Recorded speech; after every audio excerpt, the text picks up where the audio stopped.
Welcome back, and in this episode of Dragon Ball GT, which I just finished watching, which is episode 16, we have the shocking, just mind-blowing revelation that Gil has been in league with General Rild and Dr. Mu the entire time.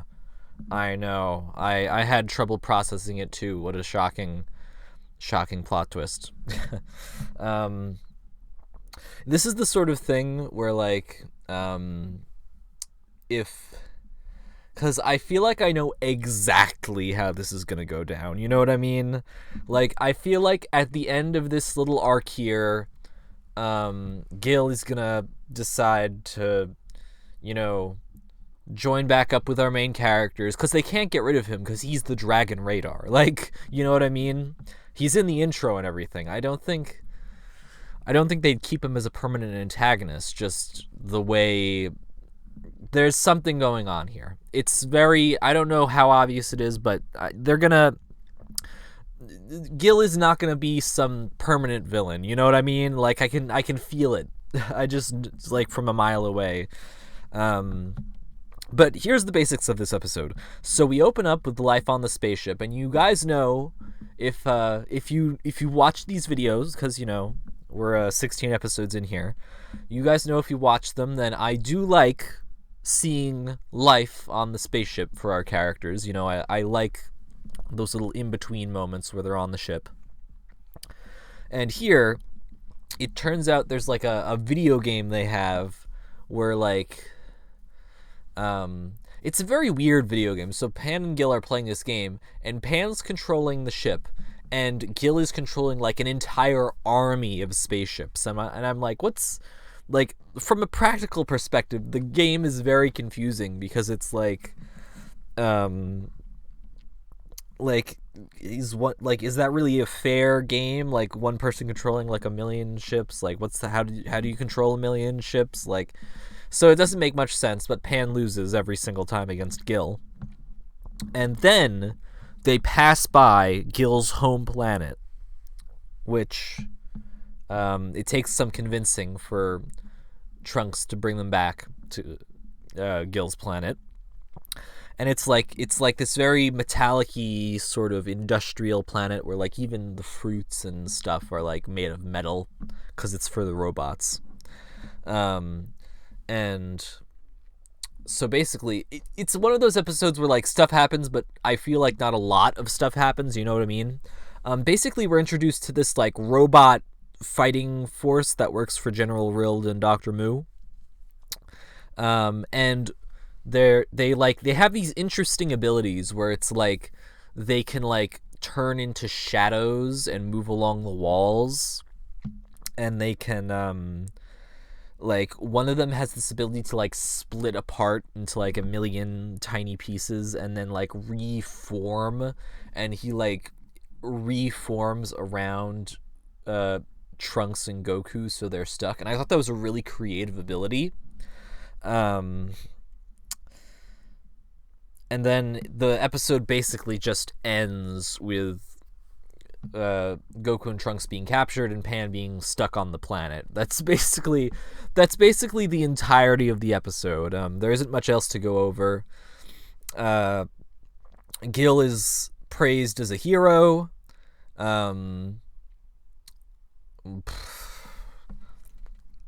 There's got to be...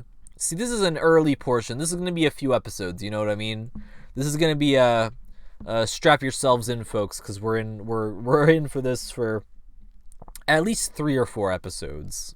I feel like this little arc on the city, which is gonna be annoying because I don't think we're gonna get a Dragon Ball out of it, and so it'll be like we do this and then we go on Dragon Ball adventures, and it's like, okay, let's move it along, please.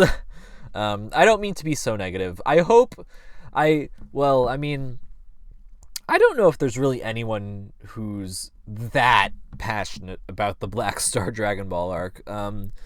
It has elements which I find really appealing. Like, I like these character designs. I like them as a little group. I like the idea of them going on adventures and life on the spaceship and all that. But the episodes themselves are nothing to write home about, you know what I mean? Like, with that said, as I always say, while I might not be entertained, I am engaged in what's happening.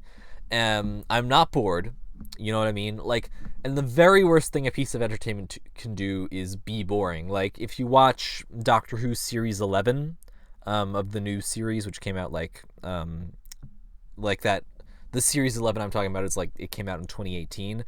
That is the most boring show like I've ever watched. Like, every single climax of the episode is like the characters standing around and talking. It's like so dull.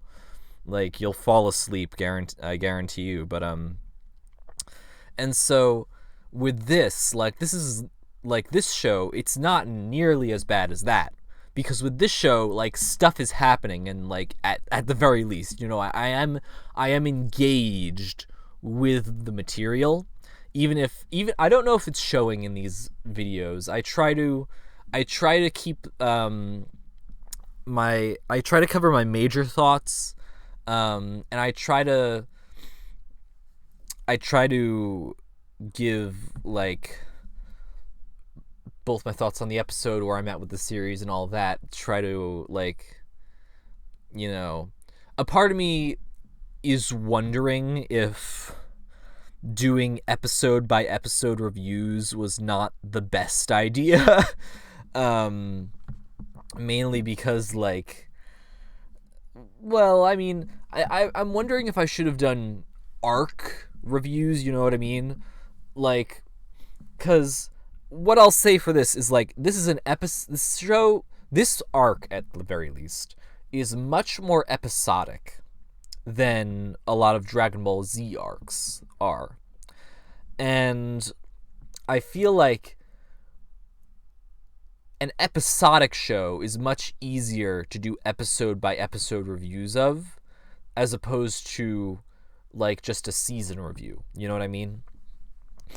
And so, because, like, a season, like, if you have, like, a season arc and, like, one episode leads into the next and it all coheres into one large story, then that's much easier to do, like, an arc review of, where you just review all the episodes as one big story.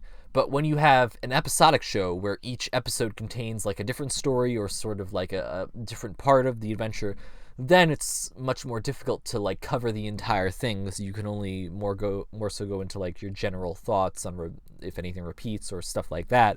And so it's easier to do episode by episode reviews, because you could just go into that specific episode. But with this, even though it's episodic, I am having trouble, like, coming up with stuff to say. I feel like a lot of this is just boiling down to, oh, this is what happened in the episode. Here are my thoughts. But with that said, the episode, not much happens in it. Again, I would be very, very surprised if Gil stays as an antagonist. Like, I think the way it's portrayed, you can tell there's conflict, or, you know, at the very least, the way the show is carried out. I think it's sort of, if you know your tropes, especially, like, kids show tropes or anime tropes, you know that, like, especially just because, like, they need him in order to progress the plot, because he is the Dragon Radar. So it's one of those things where I'm like, I cannot imagine Gil actually staying as a permanent antagonist, or, you know what I mean? Like, he's going to either have some sort of, no, I was only doing it because it was my programming, or I was trying to help you guys out the whole time, or, you know, something along those lines, where it's like, yeah, they'll make up somehow, they'll escape, they'll here's what I will say. I'm wondering if General Rild is gonna be a recurring antagonist, or if he's gonna be an antagonist for this little mini arc on this planet, and then get killed. Because I could see it going either way. You know what I mean? Where it's like, he, like, because he could be the guy who, because we still have a ton of Dragon Balls to collect. Like we only have 3 so far, and so that brings us to, I only have one hand at the moment, so it's, I when it comes to counting, I use my hands because I'm not good at thinking things. 3. Wait a minute. Hang on. I'm counting it out. I'm counting it out. Okay. So 1, 2, 3, 4. Okay, so that's 4 more. We got 4 more Dragon Balls. I hope I got that right. Wait a minute. 1, 2, 3, 4, and then 5, 6, 7. Okay, there are 7 Dragon Balls. Am I right? Yeah.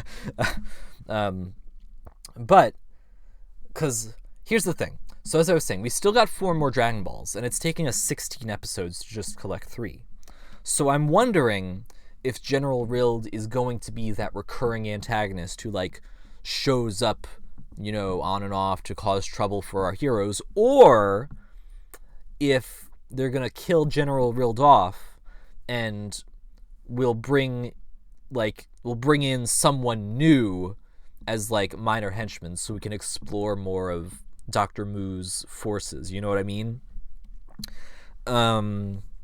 But that's my one major what's gonna happen for this is General Rild gonna die or is he gonna return? That's my thoughts. Actually, speaking of whether a character will die or return, I just remembered, like, I had a flash, like, I just remembered that character, Regic or Legic, depending on your dub. I'm wondering if he's going to return at some point during the Black Star Dragon Ball arc, because the way they set it up, they implied that he would, you know, maybe show up again someday when he left. So I'm wondering if at some point they're going to run into him again during this whole Black Star Dragon Ball thing, because it's been a while since we've seen him. Like, this arc has gone on for longer than I thought it would. So we will see, as I always say. If you enjoyed this video, then, you know, be sure to check out the rest. I'm doing episode by episode reviews of Dragon Ball GT, watching through the whole series for the first time. But that's all I have to say for now, so stay tuned for episode 17, and I'll see you later.